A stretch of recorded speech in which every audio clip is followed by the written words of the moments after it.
of lower motor neuronal control of movement by considering the clinical picture of individuals that have suffered damage to their lower motor neurons, to their spinal nerves, or to the circuits that govern the output of those lower motor neurons. This is called the lower motor neuron syndrome. So my learning objective for you is simply to characterize the signs associated with damage to lower motor neurons. So this lower motor neuron syndrome has several components to it that I want you to be able to recognize. If we section the nerve that supplies the skeletal muscle, or if we injure the ventral horn of the spinal cord where the cell bodies of those neurons reside, we will see a response in the muscle tissue. Over time, that muscle will atrophy. But along the way, we might see abnormal contractions of individual muscle fibers and of individual muscle units. And these abnormal contractions we call fibrillations and fasciculations. So a fibrillation refers to the contraction of an individual muscle fiber. A fasciculation would be the contraction of the muscle fibers of a motor unit. And this is a pathological sign. It indicates the disruption of normal signaling that comes from the spinal cord to those muscle fibers.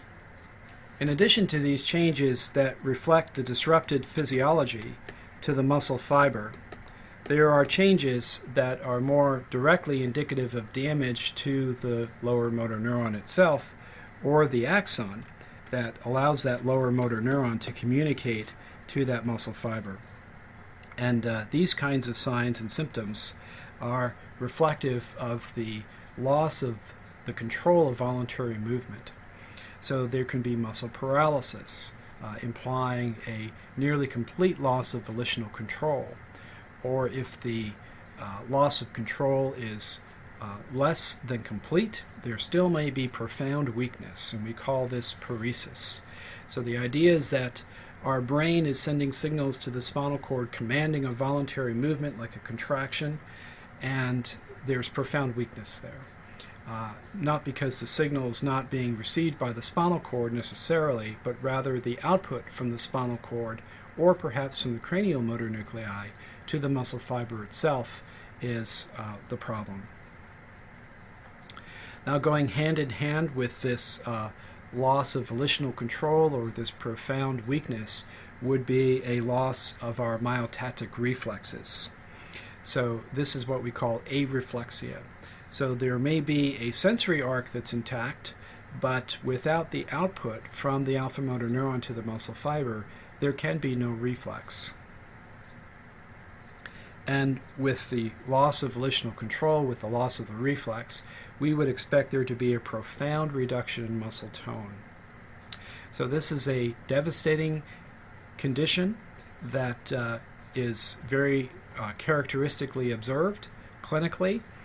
So one can expect to see changes in the muscle fiber. One can expect to see evidence of a dysfunction in the reflex arc that supports muscle tone and the execution of voluntary movement.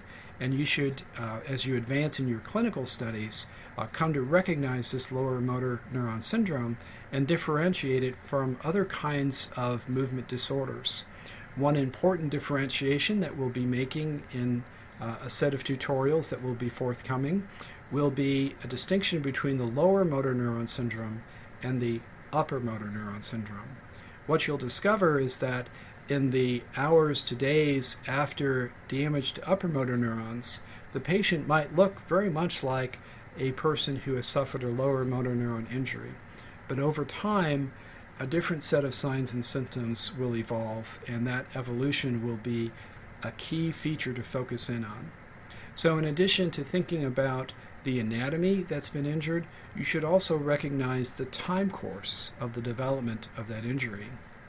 Even for the lower motor neuron sign, for example, it will take some time for muscle atrophy to set in.